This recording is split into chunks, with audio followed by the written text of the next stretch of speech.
before we get started with our town hall on the budget and the new school funding law, we have a few people here that we would like to make some public service announcements since we have access to CAN TV.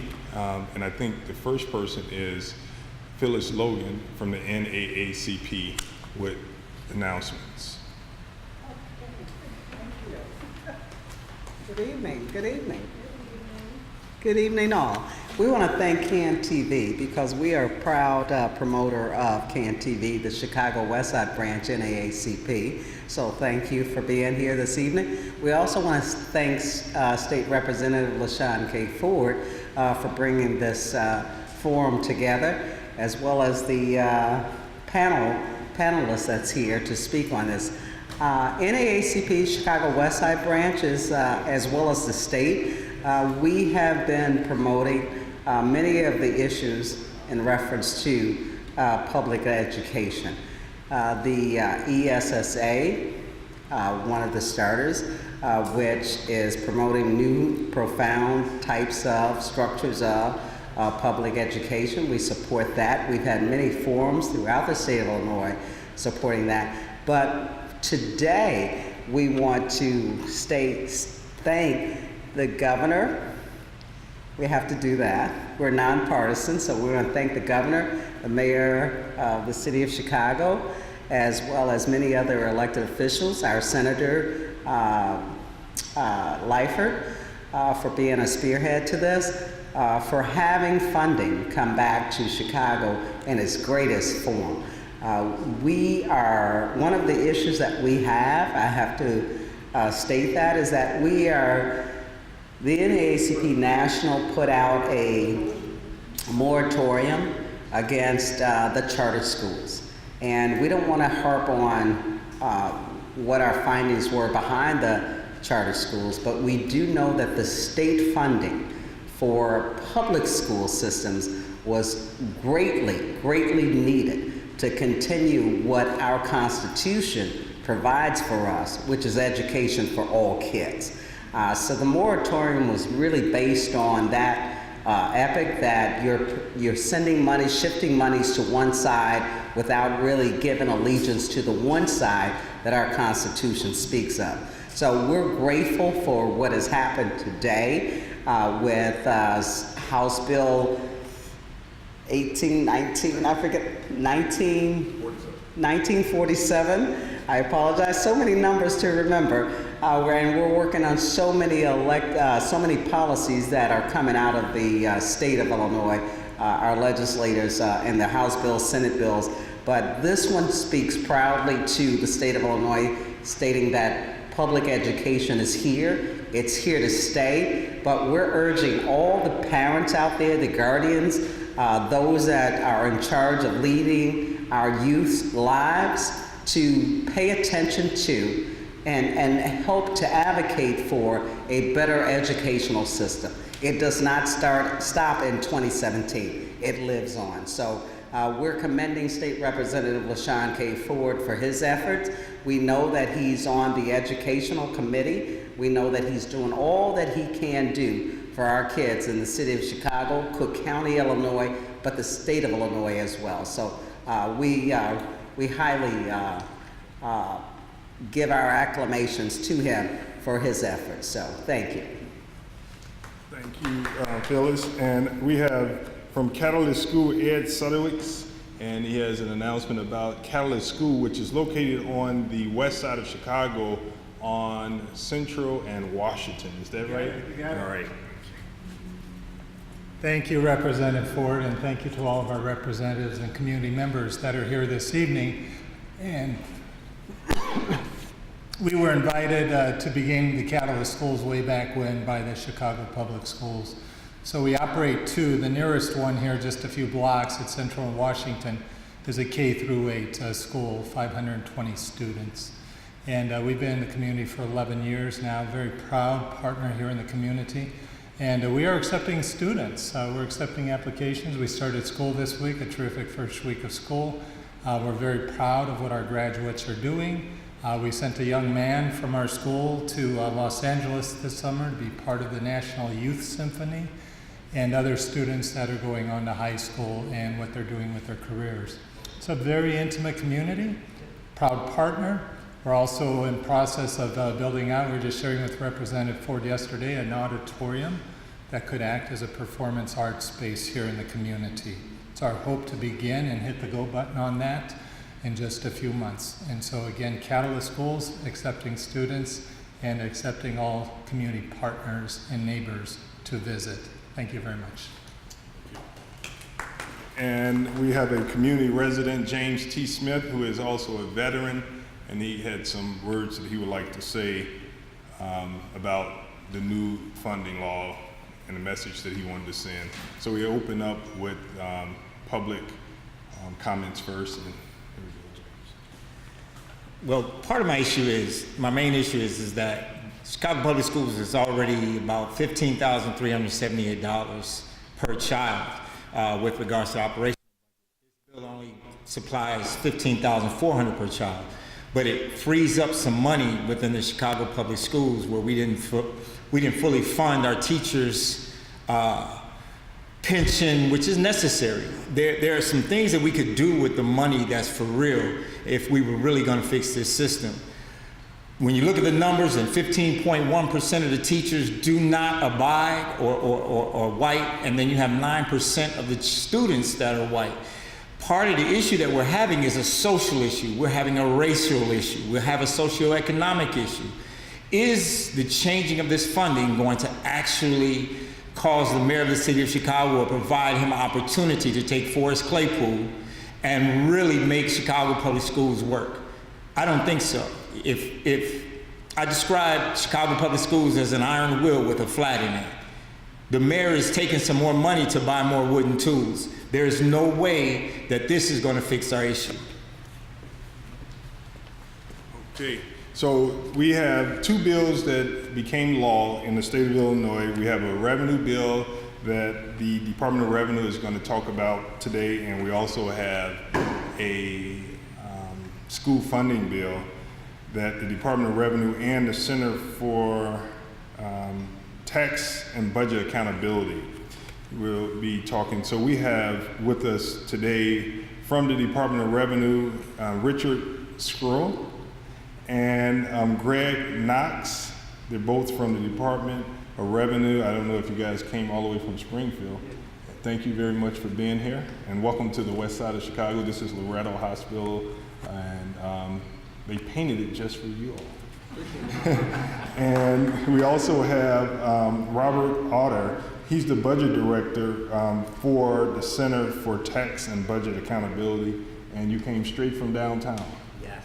Thank you so much, and I know that you did a lot of work on what we know as Senate Bill 1 that ultimately became the new funding bill that the governor signed today.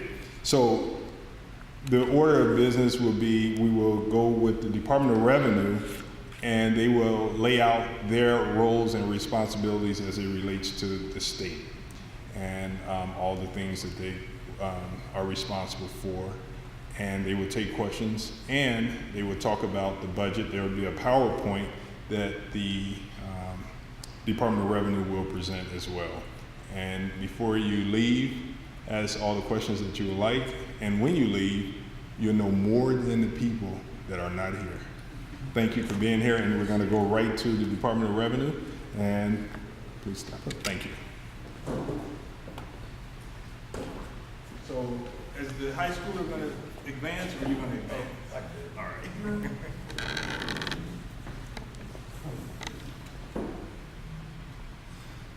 Okay, well, thank you very much for inviting us here today. Any opportunity that we have to get out into the community, explain what we do as a department, provide some of the details and information. It helps the taxpayer traverse the tax laws and what they need to do to be in compliance. It helps us as well, because the greater compliance we have, the less issues we have to deal with on the back end. As probably many of you guys realize or can guess, Department of Revenue is responsible for collecting taxes both for the state and for local governments. And some of the more common ones, income tax and sales tax, I'm sure everybody is aware of. But there are also a host of other taxes that we're responsible for collecting: cigarette tax, liquor tax, motor fuel tax, utility taxes, etc. In addition to collecting those taxes, we're also responsible for distributing those back to the local government, whether it be a portion of the tax rate that's applicable to the entire state, or locally imposed taxes that are kind of unique to the various jurisdictions.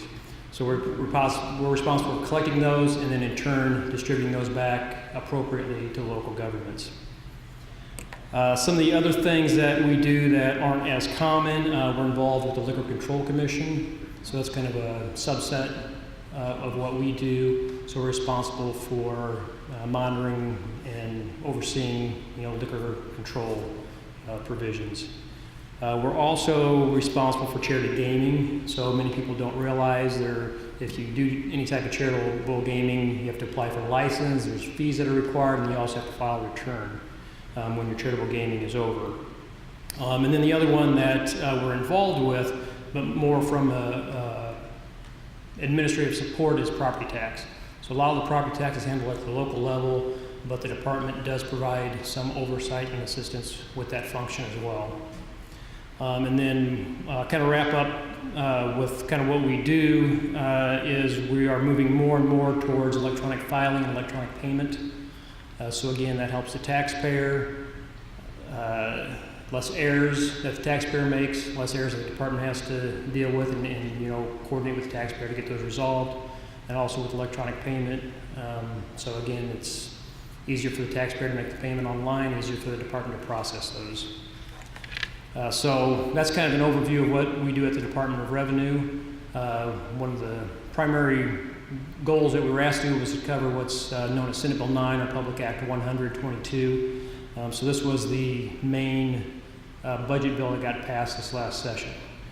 So some of the, basically I've divided it up into 5 different sections.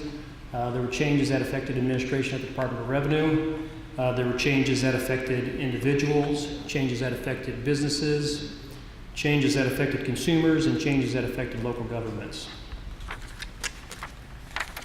So really there was only one change that affected the administration aspect of the department, and that was creation of a statewide tax lien registry. So this is part of our collection department. Up until now, if we, as a delinquent liability process through the system, if it got to the point where collection actions were no longer viable, then our last alternative would be to, satisfy a lien on the taxpayer's real property in order to recoup those dollars whenever that property was sold. So up until now, we had to engage in the labor-intensive process of filing a paper return at all 102 counties, depending upon where the property was. This will allow us to do that electronically. And so we'll be able to perfect liens on more properties, bringing more tax dollars in that are due to the state. This is supposed to be effective January 1, 2018, and as we roll this out, there'll be training later in the year for those entities that need to use the tax lien registry. The main change that affected individuals was the tax increase that went up from 3.25% to 4.95%. That was effective July 1, 2017. So that's what, for those individuals that get a paycheck from their employer, their withholding will have increased, and whenever you go to file your tax return at the end of the year, whatever your liability is should be satisfied. There are some taxpayers that pay estimated taxes. For those individuals that pay estimated taxes, they may have to do a little bit of work to make sure that they satisfy enough of their tax liability by the end of the tax year so they don't encounter any penalties for underpayment of their estimated taxes. So there are a few ways that taxpayers can avoid the imposition of penalties. One is if they pay 100% of their previous year's liability. Another is if their tax liability is expected to be less than $500, then they don't have to pay estimated taxes. And then the third option is if they pay 90% of this year's tax liability. So those are the 3 ways that they can avoid penalties.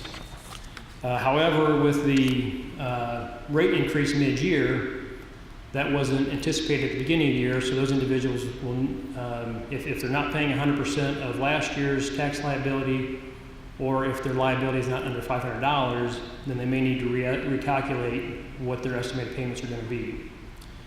To do this, the individual would fill out the Illinois Form 1040-ES, and I will point out that all of our forms have been updated, should be available on our website, as well as other instructions and guidance that we've put out to help taxpayers know what to do and how to traverse this new law. In order for taxpayers to redetermine their estimated payments, there are two methods that you can use. The method that probably most taxpayers want to use, should use, is the blended rate method.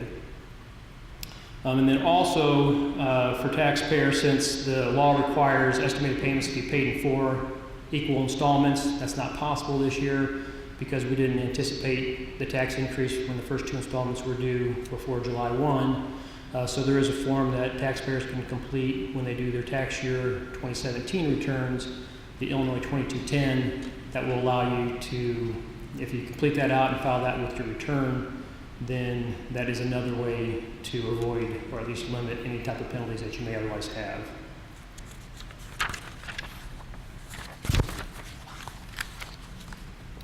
Another change that has affected individuals is what they call means testing. So there are certain credits and exemptions that are in the tax law right now that the Senate Bill 9 does not make available for any individual who has an income greater than $250,000, or if you're filing jointly, those individuals having income in excess of $500,000. So one is the education expense credit. So this credit is 25% of qualified education expenses for qualified pupils.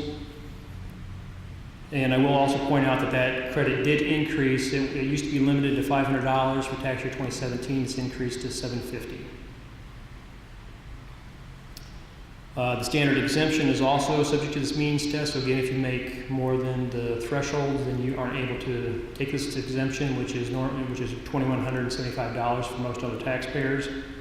Also not available to these taxpayers is the property tax credit, which is 5% of the real property taxes paid on one's principal residence.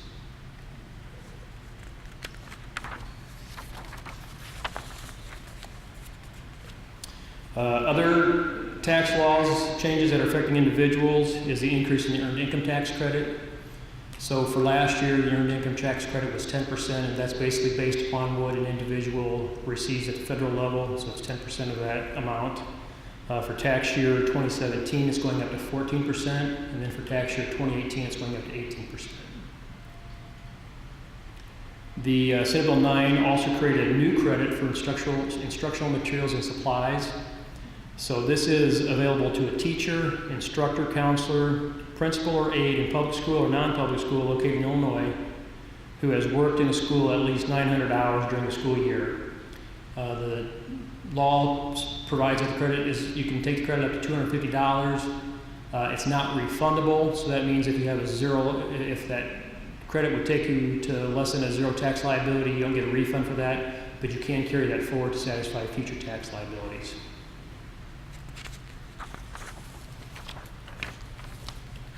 So those are the main aspects of Senate Bill 9 that affected individuals.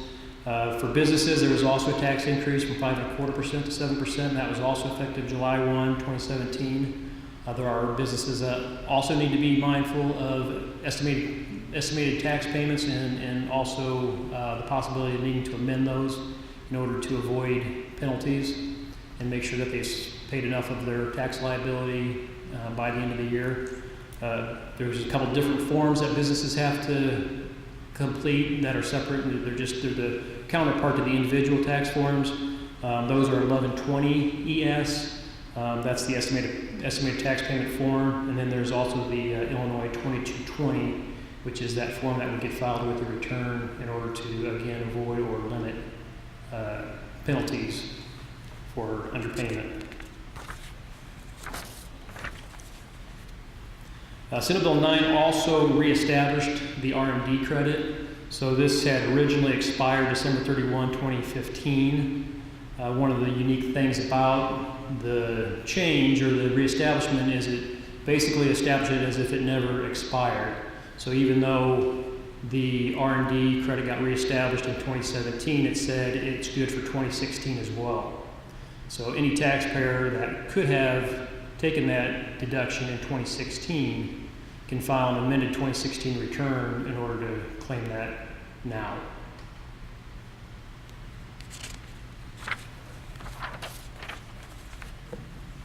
A couple other business tax changes.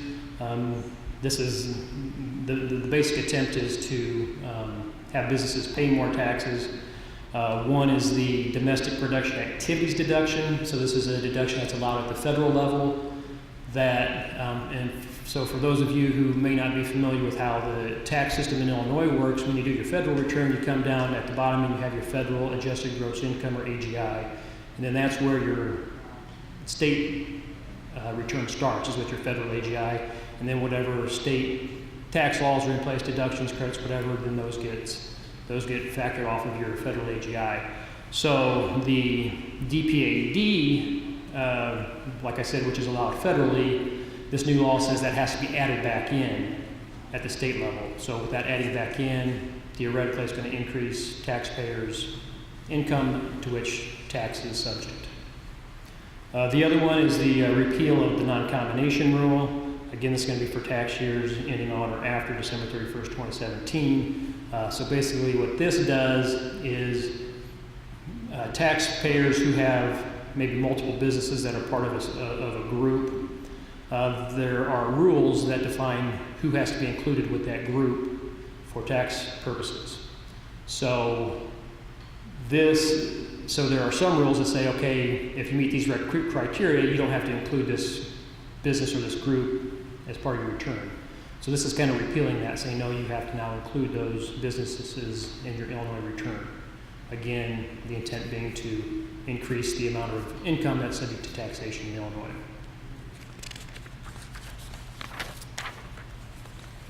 This is another change affecting businesses, which basically redefines what United States means. In and of itself may sound silly in tax code, but again, this is part of the businesses and who gets included in that group for tax purposes. So again, there were certain, the way that this was previously defined is that it excluded any area over which the United States has asserted jurisdiction or claimed exclusive rights with respect to the exploration for or exploitation of natural resources. So if there were any businesses that were in that, that definition pertained to, they didn't necessarily have to be included with that group. This new definition says, yes, now you have to include them in that group. And then these are actually exemptions that were put in place for businesses. It actually reinstates the graphic arts, machinery, and equipment exemption. Again, this is an exemption that had been in place previously. It expired. With the passage of Senate Bill 9, it is now reinstated. So businesses can again take advantage of the graphic arts, machinery, and equipment, and this is mainly, business engaged in printing. And again, that was effective July 1, 2017. A change that affected consumers was how the tax law treats gasohol. And there's a definition of what gasohol means. And nowadays, any type of gas you purchase, this gasohol definition applies. So up until this year, up until Senate Bill 9 was passed and enacted into law, gasohol was only taxed at 80% of the proceeds.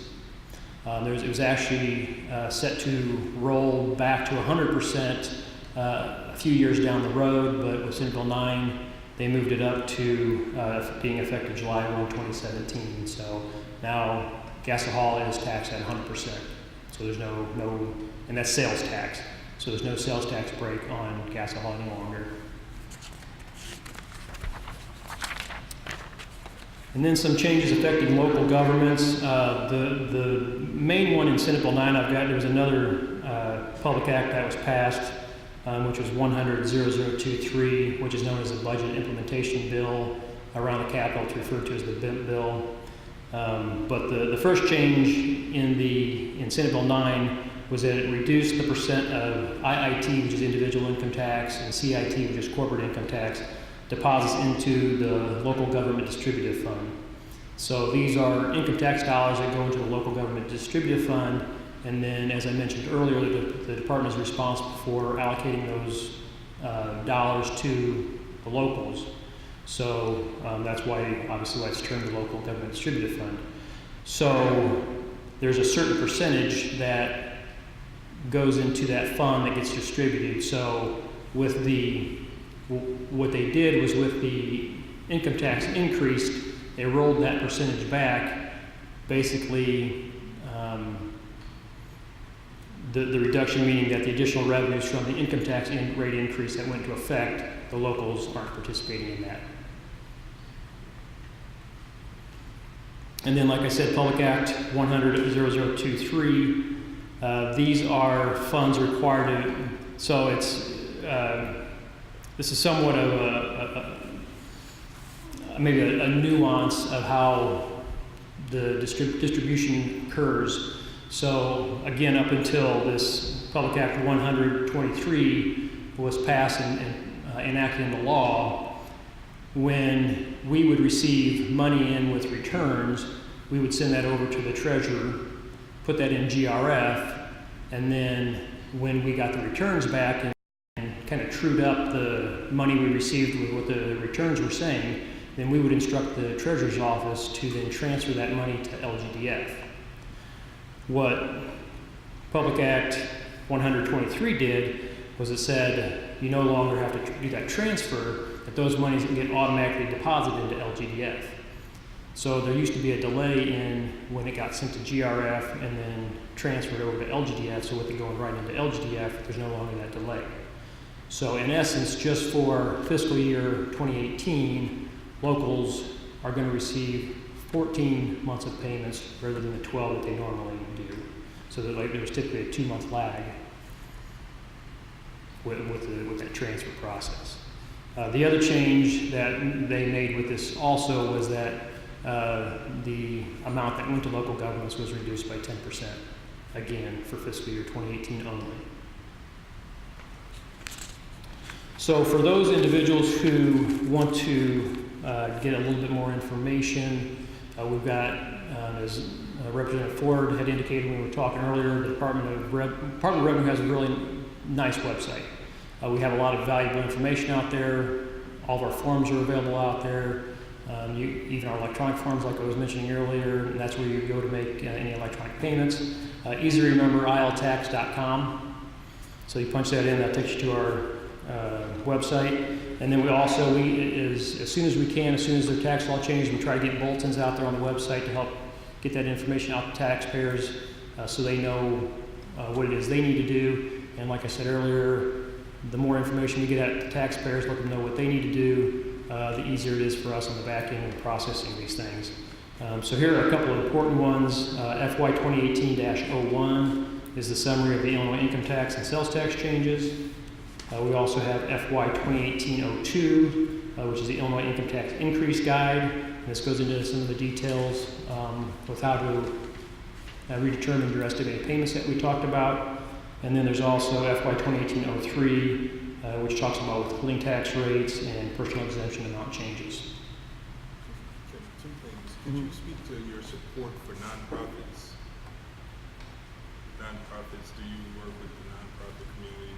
Do they reach out to you for any purposes, the revenue department, or not really? You know, we don't have, I mean, we do, you know, we got the charitable gaming that we do. I mean, we do have some charitable. Greg, do you have anything to add to that on the nonprofit side? You know, especially with the new bill, new law, getting ready to accept charitable donations, you are about to handle that. we are, yes. Yeah. So have you figured it out yet? We haven't. Okay. All right. Thank you. Yeah, no, we're in the process of doing it. Any questions? Will you take questions? Yes. Oh, I'm sorry. He was asking what if anything we did with not-profits organizations currently, and not a whole lot. Like I said, we have the charitable gaming piece that we interact with nonprofits with. There are some tax exemptions out there for nonprofits, so to that extent we work with them as well. And then, as Representative Ford pointed out, with the new education funding bill, the department is being tasked with administering the tax credit portion of the donations that are made for, that are provided for in that bill. I have questions. You have a question? I did have a question. Go ahead.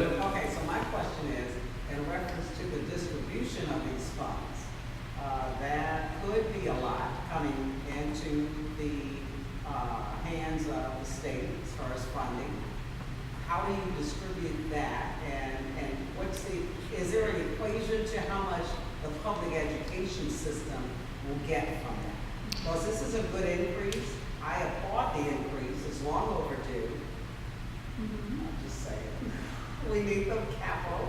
But how are you distributing that to public education?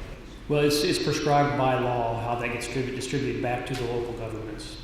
And there's some very complex tax calculations, and I'll be happy to provide those with you or to you as far as what those calculations are. Okay, so if my question is twofold, I apologize. Sure. He's gonna For the individual whose income exceeds 250,000, you're taking away the deductions for the property taxes? Correct. Was there any pushback on that at all? Any pushback from the public on that at all? I didn't recall reading that before. Not to my knowledge. So Yeah. could you repeat what she said? Yes. I don't know if you hear it, but that's important, so. Yes. Yeah, she had asked with the, what was being referred to as the means test. So for those individuals that are making over 250,000, or those who are filing jointly making over 500,000, if there's any pushback on the, I guess, doing away with some of those exemptions, and not to my knowledge. On the property tax. Property Yeah. tax Yeah. deduction. Yeah, it's the property tax credit that they get to take on their income tax. Yes. Yes. So there was no pushback on that at all to not have that in this redefined tax calculation. I mean, Well, he doesn't deal with policy making. he's not, okay. I'll have to go after our. Yeah, you ready? Yeah. That's unfair. So, I'm just saying, okay.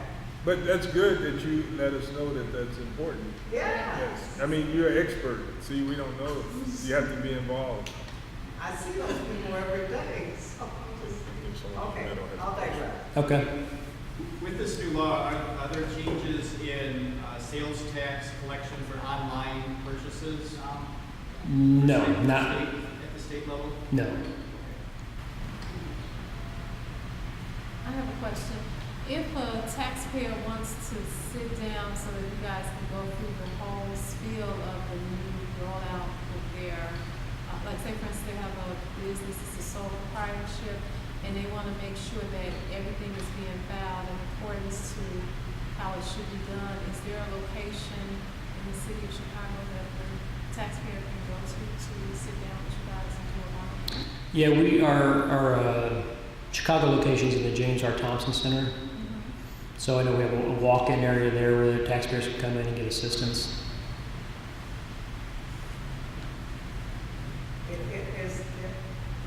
Is there a template of the new rules out already on your webpage so that we can get that out to the public, at least get the starting points, the talking points out? You bet. With, you mean some of the tax law changes that went into effect? Yeah, so if you go out to our website, we've got all of our bulletins on there. Like I said, all of our forms should be updated. Those are available with the new instructions that apply to the tax law changes. And there's a one-pager for the tax changes that are coming up in 2018 for 2017. Right. There are a variety of bulletins, but we do have some that are short and to the point. So these here are probably your three best. These are the ones we got out immediately just to get some, to inform taxpayers. that these tax laws were coming, to be aware of them, and then as time permitted, then we were able to develop other bulletins that were a little more in-depth and to give taxpayers a little more direction. So one other question, since there's no hands going up. In reference to the distribution of all these dollars that will be coming in, is there a list of how these dollars will be distributed to different businesses or areas of education, public service? Is there a distribution list to where these excess dollars will be going? Well, we don't maintain the distribution list. I mean, that's prescribed by the General Assembly. So there are bills out there that, some of that might be in Senate Bill 9 as far as where some of those dollars are being allocated, but we don't do that necessarily, the Department of Revenue. So we collect it, we get it to the treasurer, and then the comptroller will distribute the checks from there. Okay. So we just play one piece in that whole process. Any other questions? All right, well, thank you again for having us. Appreciate it. All right, so that was the part on the budget. Now, this would be the part about the education funding.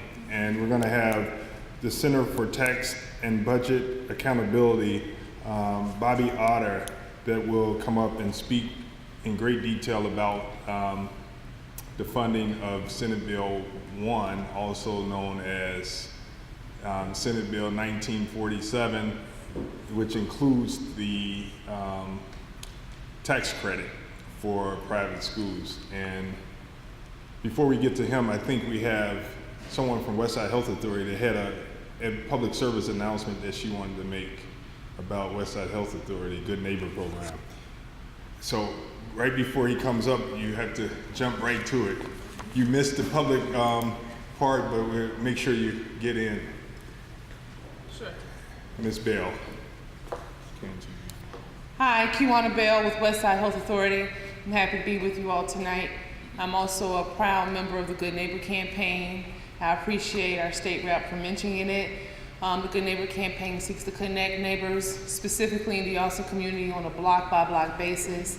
We're looking to connect so that we can build some opportunities for our youth and come together and to do something to stop some of this violence. We have a monthly meeting the second Tuesday of every month. That meeting is held at 5437 West Division Street at 6 p.m. And we're calling all neighbors, all friends, everyone who wants to get involved and active and do something in the community to join us. You can also sign up for some of our information, know what blocks we're on. We try to canvass some of the hot blocks, some of the blocks where we see a lot of young men hanging out without opportunities. And so if you text the word Good Neighbor to the number 94253, you'll become connected with us, and you can learn about some of the initiatives we got going on and how you can be a part. Again, you text the word Good Neighbor to 94253. Thank you.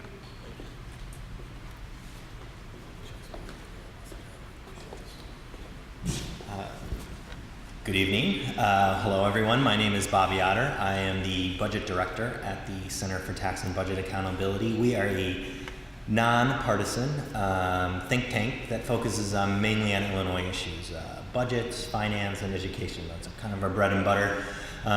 Sometimes get involved in some other stuff, but that's kind of our bread and butter. And so today what I'm gonna do quickly is kind of go over where we are at a budget and a fiscal standpoint in the state right now. Give an overview of that, and then we'll go into the new education funding law, which we worked very hard on at CTBA. So for starters, Illinois has a structural deficit. What does that mean? That means we spend more than we bring in. Our tax policy does not bring in enough revenue on a year-to-year basis in order for us to pay all of our bills. There's a bunch of reasons for that we'll go into quickly, but as you can see, that gap, that's a structural deficit. And that, what we did here, we kind of modeled out for the next 10 years, revenue and expenditures. Now, we went back to 2015, the last time we had a budget, until a couple months ago, or a couple weeks ago, I should say. So there's been some changes there, but that's what it looked like a couple of years ago when we last had a budget. And that gap right there, that's that structural deficit. We're not bringing in enough revenue to make all of our payments on a year-to-year basis. And what this has done is it's incentivized both parties, electeds from both parties, to hide the real fiscal problems, which is the tax policy. And what we've done for years is we've borrowed against our pensions to be able to make the payments to balance our budget on a year-to-year basis. So the side effect of that has been we have this huge pension debt now, this pension liability that we're going to have to that we're dealing with currently and going to have to continue dealing with in the years to come, and that's going to take funding away or revenue away for our 4 core services that the government spends on, or the state government spends money on: education, human services, healthcare, and public safety. Those are our 4 core services, and 9 out of every $10 in the state in our general fund are spent on one of those 4 core services. So this is looking back at FY15 a couple years ago. We'll update this more as the 18 numbers get more solidified and whatnot. But at the top there, you have your hard costs. That was about $11 billion in FY15. And then we have everything below. Our hard costs are pretty much set in stone. Those are our pension payments, debt obligation payments, and the statutory transfers out, like the local government fund that was previous presentation was touching on. Everything below into that green, that's the general fund services. That's where we have where legislators have discretion about how they want to spend money on a year-to-year basis. And those are, once again, those are your 4 core services: education, healthcare, human services, and public safety. That's where most of the spending in our general fund budget goes to. FY16, we didn't have a budget. But we kept spending money, and money kept coming in. People were paying their taxes. But anyway, we ended FY15 with about a $6 billion deficit. And even though we didn't have a budget in 16, our deficit increased to just under $9.5 billion. 17 also didn't have a budget. Once again, we were spending money. Taxes were being paid, but yet, even without the budget, our deficit increased this time from that $9.5 billion starting point to about 14.8 we're projecting right now. Those numbers aren't final yet because not all the bills have come in for FY17, but it looks like it's going to be a little bit under $15 billion deficit as we start FY18. FY18, we got a budget. SB6, SB9 helped do most of the work on that, and this is a breakdown of spending in FY15 or FY18. I'm sorry. We're smoothing our pension payment, which is lowering the pension, what we're paying into the pension system. That has down the line consequences. It's going to increase our unfunded liability under time, so that's an issue. But that's one of our hard cost payments. And then we have debt service, as I was talking about earlier. And then there's your 4 core services: education, healthcare, human services, and public safety. And all in all, we're spending just under $28 billion on those general fund services for a grand total of $37.6 billion this year coming out of the general fund. And even though we have a balanced budget, well, we have a budget this year and it's balanced, they're using a couple of things that I'm not sure are going to happen, and therefore I'm not sure how balanced it's going to be. Savings from this new pension system, or this new tier in the pension code that they created, and then the sales, they're hopefully going to sell the Thompson Center, that we'll see if they do this fiscal year. But anyway, even with all those projections kind of coming in, we're still going to see an increase in our deficit of about $1 billion to $15.7 billion. So we'll start FY19 still with a nearly $16 billion deficit and not enough revenue to start really addressing this. They're going to bond out some of that debt, it looks like, if the governor ever starts doing that. But eventually, hopefully we'll bond out some of that, but that, again, that's adding to our legacy costs and further indebting us in a different way. So here, what we're looking at here is the spending in the general fund services over a period of time, going back to 2009. We spent about $27.5 billion on those 4 core services that I mentioned so much. And then you can see it going down, down, down, and then we have 16 and 17 with no budget, huge drop in those years, and that also coincided with the phase out of the temporary tax increase. We had a temporary tax increase between the middle of FY11 until the middle of FY15. And so then you see that big drop in general fund services, and then now an increase again, but we're back to only where we were in 2009. And we're still a little short. And inflation has taken place over those years. So the cost of providing services in 2009, even though it looks like we're spending the same now or about the same, the cost was less back in 2009. Yet we're now spending the same amount as we were. So we're not going to get as much even though we're spending the same amount. And so here's that pension debt that I've been talking about a little bit. That gray bar there, that's that pension debt. That is the payment that we are making back to the pension funds, the unfunded liability, to pay down this unfunded liability. That is the majority of the pension payment at this point. It's not the benefits earned by current employees, it's debt. It's what we owe ourselves to the pension system. And that's over $100 billion now. We need to pay that down to get the pension funds properly funded. You said it's over what? $100 billion, the pension debt. Billion or million? Billion with a B. So the 7.1 is that's reflective of what dollar amount? Well, the 7.1 is the pension payment of our hard costs. Most of that payment is that debt payment. So just to get a clear understanding, the pension that you guys are paying back now is pretty much what you used from maybe the pension goers that have retired already, that were duly compensated? Somewhat. So what they did is they didn't properly fund the pensions, and the states had a pension problem for a century now, where we weren't properly putting the appropriate amount of money to keep the pension funds, at 90-100% funded. And so what they did is they kind of skipped those payments. They didn't make the full payment, and what they did instead was they were able to keep taxes lower for that, but continue spending what they were on general fund services at the same time. But what happened was that unfunded liability of the pensions, that's increased. And what's changed is in the last about 5 or 6 fiscal years now, is that we have to start making payments, statutory payments back to that system.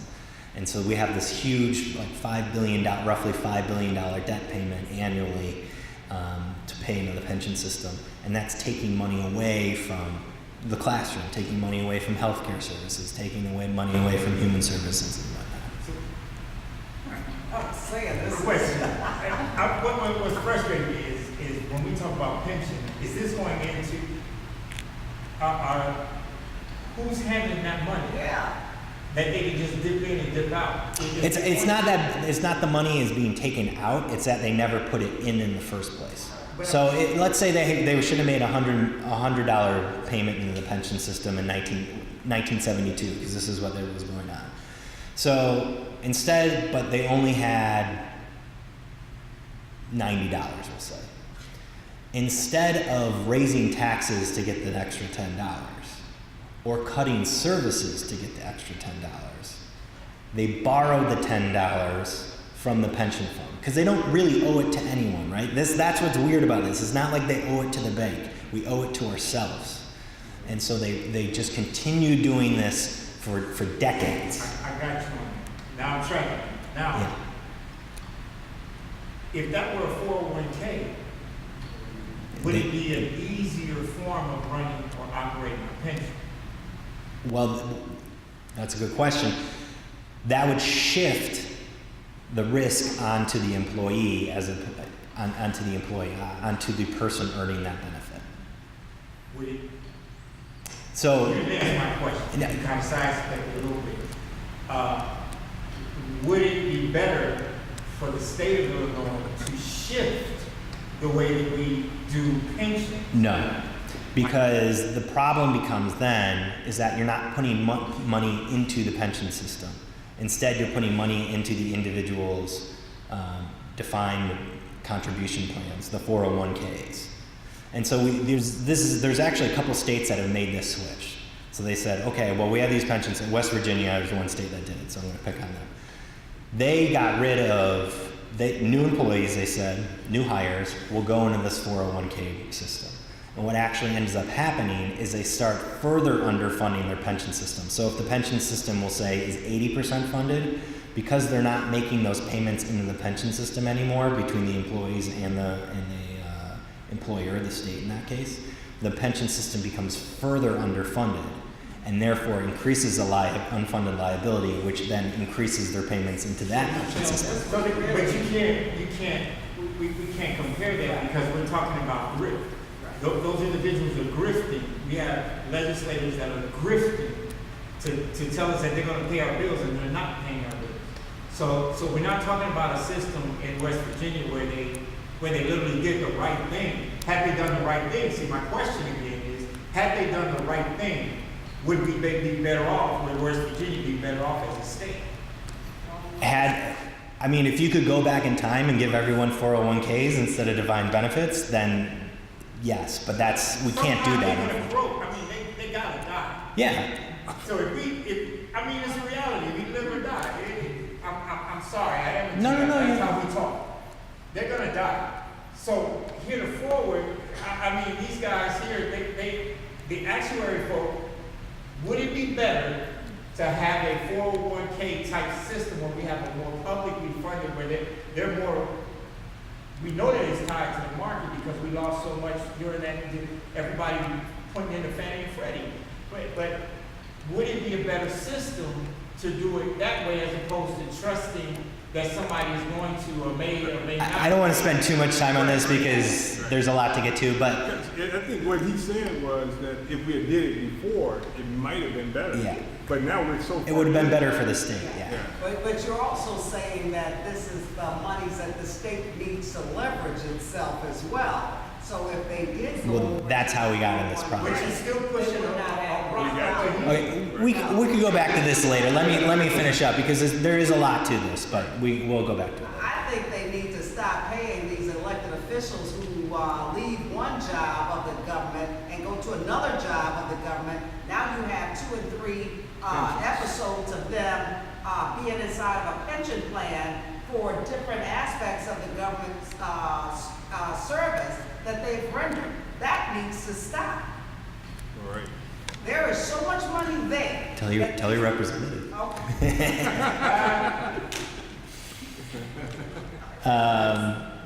And quickly, the pension benefits haven't been the problem. It's that unfunded liability, that red bar there. The borrowing from the pension system, that is what's caused the increase in the unfunded liability, not any benefits. You can see the benefits on the left-hand side of that graph there. Your left-hand. But see, Bernie, And didn't so- Bernie Madoff go to jail for this? Yes, Didn't he go to jail for this? I never thought of it that way, but that's not a bad example. Bernie Madoff went to jail for this. that's manipulating the system. Well, we can't go back into I don't even know who, Let me ask Governor you a question. Oglesby, we can't go back and indict Who's one of the him. greatest He might have tax been lawyers in the Illinois Assembly? Are you, Anyway, next question. there's probably a couple, in The fairness. system needs to change, but, at the end of your slides, could you give us a solution? I will. Okay. We're talking about a problem. It's I don't getting even know bigger. that. You're pushing a ball up a hill. Now remember, it's not him. I know, but you're pushing a Let's ball go up a to hill, her. giving us this information, and he keeps rolling back. He's just giving So us stop facts. pushing it further up. He's just giving you facts. Go ahead. Okay. So is there a new process to regulate the funds in place now? Because the critical Yeah. issue was Yes. that They're funds not got gonna cut their mishandled. noses by And their it created face, a huge okay? deficit that needed to be fulfilled by funding that could have been a really good. Yes, they put the pension rate, they struck a deal in 1995 with Governor Edgar and the General Assembly to put in a new payment plan to get the pensions 100% funded in 50 years. In 50 or 50? 50. Because remember, not everybody's going to be retiring at the same time. I mean, there's reasons behind that make good mathematical reasons behind that. But they didn't really have to make any of those payments until 2010 for 15 years. And it wasn't until 2010 that those payments really increased. So we're in better shape now, or we're starting to get in better shape. It's taking a while, but it's gonna, you'll see. Well, let's go to the next slide. I think the next slide will. There's our pension rate.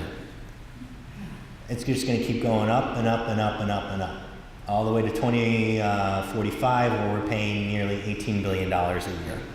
And we're paying about 7 this year, which is lower than we were before.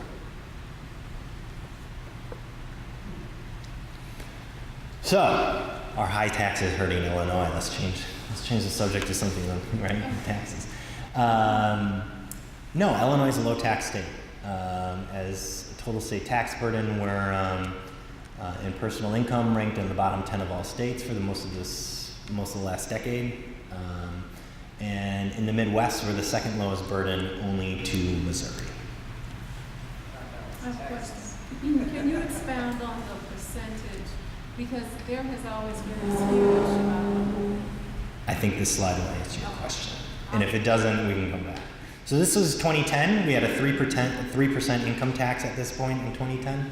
And Illinois' tax burden was at about 14.2%, which was 42nd in the nation. Next slide. This is 2014. This is when we had our 5% income tax, which is very similar to what we have now. We went all the way up to 27th in the nation at 15.1% of our total tax burden. What's the counter to that? I mean, when you say that, I mean, what does that mean? We're not covering enough of our debt? We're a low tax state. Right. I think a lot of elected officials and a lot of people believe that we're a high tax state. And for the most part, especially at the state level, we're a low tax state because we've traditionally had low income tax, individual income taxes, and we have a very narrow sales tax basis I'll get to a little bit later. So you eliminated the states that don't charge a state tax at all out of this scenario? No, they're incorporated here. So like Texas and Florida, I mean, I don't know where they rank offhand, but they are. I'm sorry, I'm slow.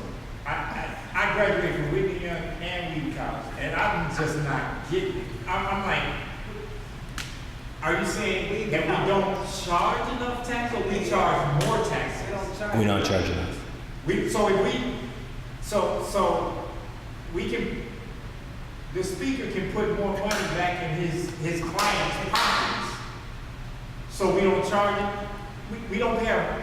Do you know that I struggle with making enough money to pay my bills? Oh no, I'm not. I'm feeling silly because I actually took a slide out that was going to point out the phase down of the temporary tax increase and who benefited from it. And even though we had, yeah, I know, I should have kept it. I made a mistake here. What kind of tax increase would we have to do to kind of level, in your opinion? How many points do you think we have to come up? That's a good question. Yeah. That's a good question. But let's make sure that I will get to this because we have slides on what we need to do. No, I understand. I'm not expecting to be popular talking about how we should raise your taxes. My head is just not getting this. It doesn't make sense. Oh, it makes sense. Oh, it makes sense. You know, I'm just wondering why it's taking so long, okay? And I guess to put this kind of a little bit into perspective of our low taxness, we're a big state, 5th largest in the nation, 5th largest GDP, 12th highest GDP per person. I mean, we are a wealthy, big state here in Illinois. Yet, we're 31st when it comes to general fund spending on on services. We're 39th when it comes to spending as a share of our GDP. And we don't care about our kids, and we don't care about old people. There's not enough. I would say there's not enough revenue for us to put the money towards our children and towards. So our. if I choose not to take a better job to feed my children because I'm not making enough money to feed my children, so is it that I don't like my children? No, that's not. No. I think that's a personal decision is much different than our policy decisions made at the state level. We have made policy decisions to keep our taxes low and not fund education, as we'll get to. You're depriving your child and yourself. Hold on, Sergeant. Let's see. Okay. Let him finish.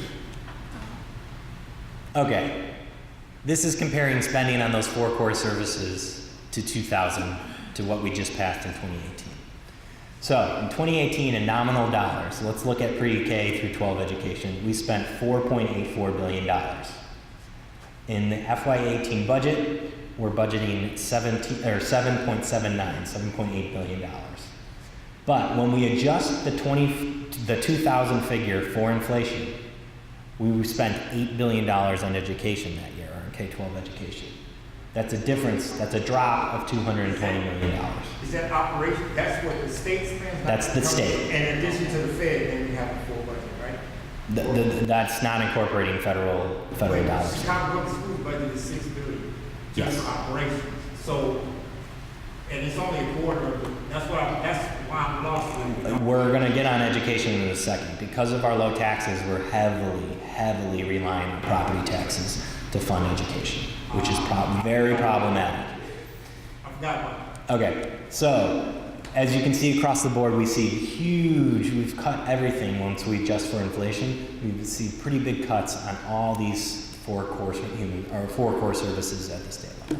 Now, Bobby, that was a very good point right there, where it showed that property tax reliance right there. Because, I mean, what do we spend on the state? 24 billion, 26 billion just on operations? On education, yeah, it's about 26, 27 billion, yeah. And only 7 billion of that's coming from the state. You know, and the feds are chipping in 1 or 2 billion, so where does the rest is coming But from if you don't property have tax? children yourself, you really don't care, right? Better. Well, So, I mean, if you have leadership that It doesn't have depends. children, I'm sorry, they don't have their own children. If you can't birth children,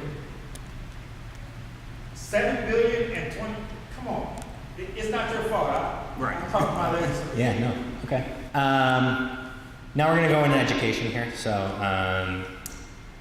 this is the Education Finance Advisory Board, EFAB. And what they do, or did, because I don't think they longer exist after today, is they looked at how much it costs to educate a child in the state of Illinois and get 2/3 of those non-at-risk students to meet or exceed standards on assessments. Not a very hard bar. I mean, not at-risk students. And yet, back in 2002, we were meeting that level. The state was putting enough money towards education. We weren't doing great. We had inefficiencies and inequalities across the state, but at least the state was doing enough effort. Now what we've seen in FY17, nearly $3,000 short of what is needed to properly educate our students. Per student, statewide. No, I disagree. The reason I disagree is because in CPS you have $15,378 per kid going into this classroom with 25 children for operations. If we're talking about that, we're only pulling out 70,000, excuse me, let's drop it down to 10,000. So about 250,000 going into the classroom, 259 actually, and 70,000 coming out for the teacher for instruction only. So we have 17,000 minus 250,000 leaves us with 180,000 just for instruction. Just for instruction. We're not talking about capital budget. We're not talking about operations. Where's the rest of that money? For CPS? I mean, you're just a budget expert. But the question is how much money do we need to educate the children? Now, I understand. I agree that we need to change the way it's funded. However, to increase funding and give it to people that haven't been able, $180,000 per classroom in CPS for instruction. Where are the books? Where are the computers? Where are the tablets? Where's the assistant teacher? So, I'm not talking about CPS. We can talk about CPS later. I know a little bit about CPS, but they have a lot of the same problems the state has. They have a huge pension deficit, and now the state luckily doesn't have much bond debt, or nothing out of control at least. CPS has a ton of short and long-term debt, and that's where a lot of that CPS money is going to. We can talk about after this. We can talk about CPS. So when you're saying that we need $3,000 on top of what we've got already. This is statewide, Now you're talking about how it's funded. Are you talking about how it's funded? Or are we talking about that we need an additional 3,000? Not the how. The how is coming soon with SB 1 1947, as we'll get to. Okay. I have a question. So with the new funding, is it catered towards the private sector and various other schools more so than the traditional? No, there is the component that we can talk about for the scholarship or vouchers. I don't know how we're going to end up calling this, but the tax credit, probably the best way to put it. There is a $75 million tax credit for private schools in there. That has to be worked out still, and like how it's all going to work, and that's what these guys are going to be working on. But most, over 99% of all the funding will go towards public schools.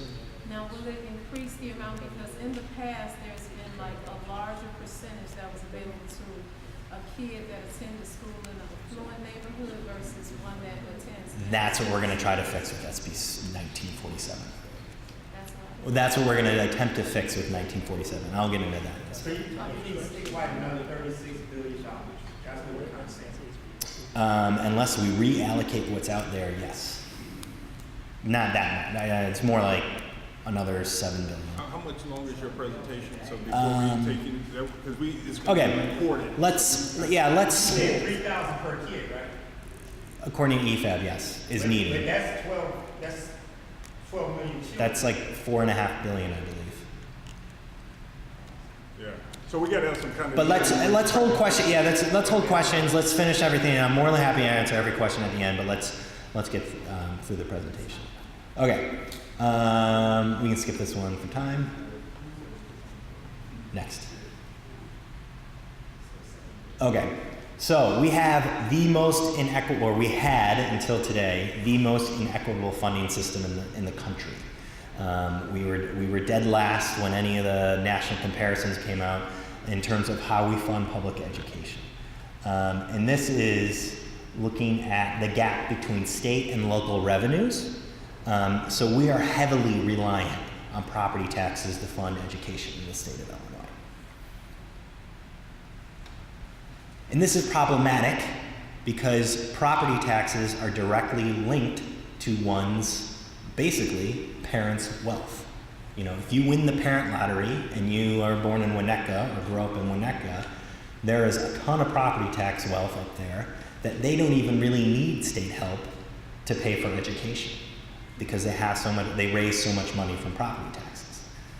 If you're from, sections of, Cairo, down sections of downstate of Illinois, sections of the Chicago area, much different story. The property wealth isn't there to fund your schools. And so what we have is huge gaps at a per pupil level. I think Round Lake School District, there's only a couple of schools in the district, but that's usually given as an example. They spend over $22,000 per student in that district. Just a couple miles away, they're spending, $8,000, $9,000 per student in other districts near there. Not that far away. And so that's the funding system that we have in the state of Illinois. And why does that matter? Because money does matter when it comes to funding education. And if you have that, if you're going to a school that's spending a lot of money per student, you are going to have resources that are available to you that other students who are, only spending $8,000 per kid will say, that's not available to them. And we know today that education is highly correlated, not only to earnings, but also employment. And that's what we're looking at here. Now, this is from 2012, so these numbers have come down a little bit as the economy's improved. But they still say this, they tell the same story overall. If you do not have a high school degree back in 2012, the unemployment rate nationwide, Midwest, Illinois, around 18%. If you had a bachelor's degree or more, the unemployment rate was about 4%. Education matters. It gets you a job and it gets you a well-paying job. But if you're starting off, if you're starting off in if you were unlucky, you didn't win the parent lottery and you're not going to New Trier, you're not going to Hinsdale Central, you're not going to have the same resources in our system or previously in our system in the state of Illinois to get that bachelor's degree. And this is just more data about wage gaps growing over time. Between high school and college back in 1979, there was a 23% gap between somebody with a college degree and a high school degree. That's grown to 47% in 2011, and it's even greater with those with an advanced degree and those with only a high school degree. Now, I know this is hypothetical, but where does the incarceration rate figure into your factors to say in the African American, got a decline there, in the African American community, the population of those who are incarcerated as opposed to those with a high school degree. Do you factor in any of that when we talk about the disparities in tax dollars that are available within the? In the numbers I'm presenting here, no, but obviously it's a huge, huge that's problem. huge, because if we're going to talk about where the gap is and why there's a gap, we should also pinpoint some of the factors that are part of the gap, which are incarceration. So I cannot pay my taxes if I'm not part of the system. I cannot pay taxes if I'm not employed. I cannot send my child to any other place other than the local public school system, regardless of my income factor. And that's why fixing our education funding system, which hopefully we've started to do, is so important. And we'll get more on that. Wage gaps have grown between 1980 and 2014 between whites and Hispanics and whites and blacks. It's grown by almost 200% between whites and blacks over the last 35 years now. And you do take into consideration all of those factors.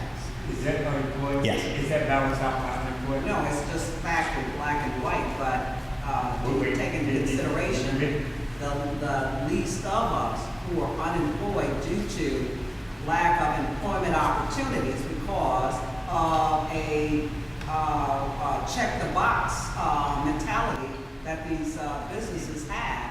If you check the box, you cannot be employed. Well, is this mitigated by unemployment? No, it's just mitigated by black and white who are That- employed. that- I hear you, The but factors it's do. just No. talking about the employee against Yes. the employer. Right, black and white. Evidence-based model. This is important. and we'll end on this. So you say So this was just signed into law today, Senate Bill 1947. And what it's going to do is it's going to change how we fund the education system in the state of Illinois. And it's based on this evidence-based model, which is tying funding to the educational practices that work, that have been statistically shown to improve student achievement. And it's creating an adequacy level. We've never had this before. It's creating a number per district, and I think eventually, hopefully, per school, of how much money that school or district needs to get their students the proper education they need. So what resources do they need? And it looks at factors of low income. It looks at English language learners. It looks at all the factors that each school district has. Each school district's unique, no two are the same. And it says, this is how much money this district will need to properly educate its students. That's the adequacy target. Hold on, we'll get to this at the end. Next slide.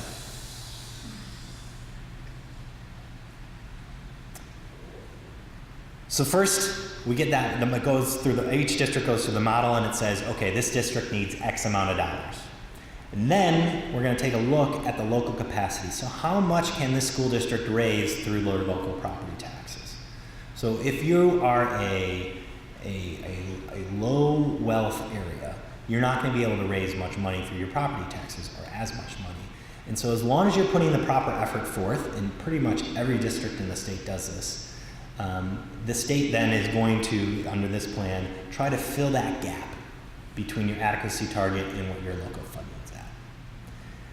And then there's the base funding minimum, which is what you got last year in FY17. You will get that going forward. That is your money. So no school district will lose any money going forward with the hold harmless and the base funding minimum. The schools that are furthest away from adequacy, they will be put in this in what we call tier 4. Those school districts will get the first grouping of money that the state makes available. It's $350 million in new funding on top of what we spent last year, $350 million in new that is going through the model.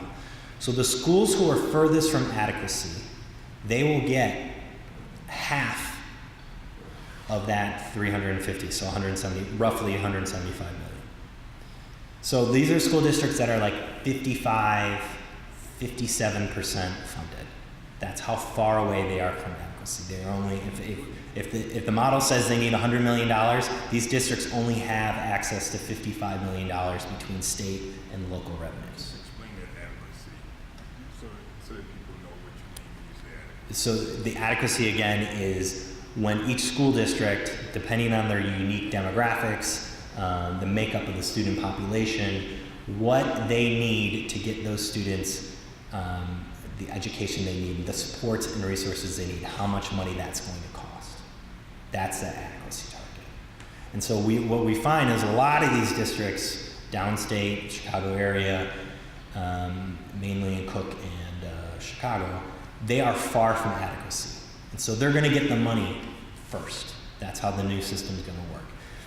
There's another tier 3, which is about $174 million that those districts, and those districts are a little closer to adequacy. They might be about 75%, but that's where the new money is going to go to the school districts that are the furthest from adequacy. So school districts who tend to have the least amount of property wealth because they can't raise the amount of money, again, not to pick on Winnetka, but they can't raise the money that Winnetka has. What's the equation between when you're saying our low to moderate income communities? One of the incentives that businesses get are TIF dollars, and TIF dollars. Well, I'm not going down that road right now. I'm sorry. It's important. That's an important question. Don't get me wrong, but like, So a huge yeah. balance right there when we talk about the disbursement of We dollars. were gonna talk about Okay. Oh, okay. So I just explained this, but here it is in the slide of how that money. All districts 64% or lower from adequacy, they're going to get that 175, and then anybody below 90% will get money that 174. And then tier 3 and tier 4, those are your most well-off districts. That's your Hinsdales, your Napervilles, your Winnetka, your New Triers. So what does this mean for Chicago? Chicago is tier 3, or tier 2. Sorry, tier 2. They're getting about $70 million from the new. I mean, even if you talk about getting 300 million, the full 300 million to CPS, you're only talking about, what, $500 a kid? Less than, no, it's about $750 a kid. That's all you're talking about out of the 15,300. Just quickly on Chicago. Chicago is without a doubt the most unique district in the state. Gigantic, obviously. There's parts of Chicago that look like Winnetka and have revenue like Winnetka. And so Chicago actually has a decent amount of property wealth. The difference is 86% of all students at CPS are low income.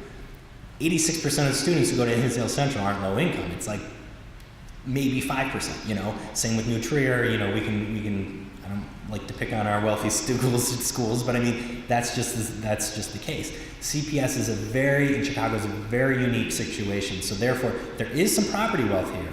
However, there's also a lot of poverty and also a lot of ELL students for good. That's another huge difference. Are we almost done with the slide? We're almost done. Let's just get through these. So this is how the money will be distributed. CPS is going to get 70 million. They're at 84% adequacy, or low income, sorry. And you know, most of the money is going to go to those districts who have the highest percentage of low income students. $138 million is going to go to those districts between 66 and 100% low income students. Income brackets. That's the percentage of low income students in the district. And you can see it's pretty evenly distributed how it's broken down there in terms of total enrollment. Well, I don't know. So let's just get through this. $1,000 It's not a Chicago bailout. I think most people here are probably okay with this. I'm not in the suburbs.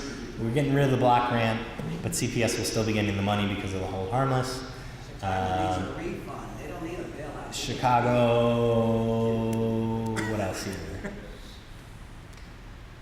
And they're gonna get pension money too, that's the big thing about So the 220. block grant is going away after? The block grant is gone as of 3 o'clock today. What is the As block? of January 20. People would like to know that. The block grant it came about in the mid-90s, and it was dollars that are sent to Chicago that aren't based on what all the other districts in the state receive special ed, mainly special ed, but also some transportation money. And basically CPS was getting more money than they would have if they filed like all the other school districts in the state. So the block grant's gone, however, the old harmless and base funding minimum provision, that money is still there. And the other big thing is that $221 million for CPS for the pension payment. CPS now will have their normal costs paid by the state of Illinois. The CPS has not had their pensions paid by the state of Illinois, while every other school district in the state picks up their pension payment. And now CPS's normal cost, about $150 million annually, that will be picked up by the state along with retiree health care. Are they looking to change that? What do you mean? No, this is good for Chicago. I know- Because now we're on parity with the rest of as a Chicagoan, I can say we. And where's the money going? This is just a quick breakdown. It's almost exactly proportional to the percentage of students where they live in the state. So downstate Illinois, 34% of the students, they're getting 34% of the dollars. The Collier counties are 29% of enrollment getting 27% of the dollars. That's based on population. That was based on population and percentage of dollars. Okay. So I know this has been a little bit longer than I was anticipating at least, so I'm going to wrap it up. There are some proposals about how to get some more revenue in the state going forward, but I think for right now, I know there are a lot of questions, so maybe we should tackle some of those, or unless Representative Ford. I would just like to know, how do we join in with you to make, so that we can discuss how we can move forward and make it a more economically friendly reimbursement to the community, like, so we can give ideas on how we think we could resolve the funding issue and make it beneficial for our community and the CPS students that are in our environment. If you have suggestions, give us a call or give me a call. I can give you my card. Because the one thing that concerns me is that we have a lot of students, like we have some really good schools in neighborhoods that are in the prime location of low-income families, but there is more suburban and children from affluent neighborhoods that are getting into these schools like Whitney Young High School and Westinghouse College Prep. You have people coming from all across the city, but the children in the neighborhood have a difficult time obtaining enrollment into those schools because of the selective enrollment exam. So a lot of them don't qualify for that, but we'd like to see more of, because actually what's being paid for a student that comes from an affluent suburban area versus what is paid to a Chicago kid, we think that it'll be a better solution to get those, maybe a proximity piece, that 25% of the kids that are in the neighborhood that surrounds that particular school should be allowed to join that school, because just think about Westinghouse College Prep. It sits right on the border of West Haven Homes, which used to be Henry Warner Projects, and so those kids, I don't think any of the kids from that development got an opportunity to go to to Whitney Young, and Whitney Young used to be filled with at least 33% of the community children. So that's one of the disadvantages that proper education is becoming. CPS has had enormous budget issues for 6 or 7 years now, and really going back further than that. And hopefully, as they start to get on better budgetary footing, that they can start addressing some of the problems or some of the issues that have come up with the neighborhood schools, which is definitely a huge issue. Can I say one thing? Yeah. You guys are economists or actuaries or folks that handle money. The problem that we're trying to make, and we're kind of at, that goes to some academic stuff. It has nothing to do with money. Because I believe they build the pyramids with a thing called a back. So, how much more money do we need besides having a chalkboard and a pen when the children can't read, write, and do arithmetic and grade level? In primary, you don't need a computer for that. We don't need more money for that. It's not a money issue. So, when we look at Whitney Young, it is still filled with 30%, but there's a culture of it. When we look at black children in any place other than Whitney Young, including Oak Park, they do not function the same way their white counterparts or other things function, and that's the problem.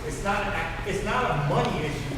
It's a academic And teaching issue. thank you, Sergeant. I just want to wrap up because we have to close out. But before I do that, I wanted to thank the Department of Revenue for being here, and I want to thank the Center for Tax, Budget, and Accountability, and all of you for coming. We're going to end with a student from Westinghouse. One more question. I believe that it is about funding, and I also believe number two is that the higher ups in terms of the CPS, those are the ones who getting pay raises. If I'm incorrect about that, correct me. And then also, Chicago has the largest number of disadvantaged students in any city in the state. And we are the biggest city in the state. So why shouldn't our school district be privileged with more funding? Yeah, so Bobby's going to answer those questions. We're just going to close this section out, and then we need someone from the student body to just say something about her school that she's happy to be at. She's a senior, and she's going to be going to one of these colleges, and she'll tell you. Introduce yourself.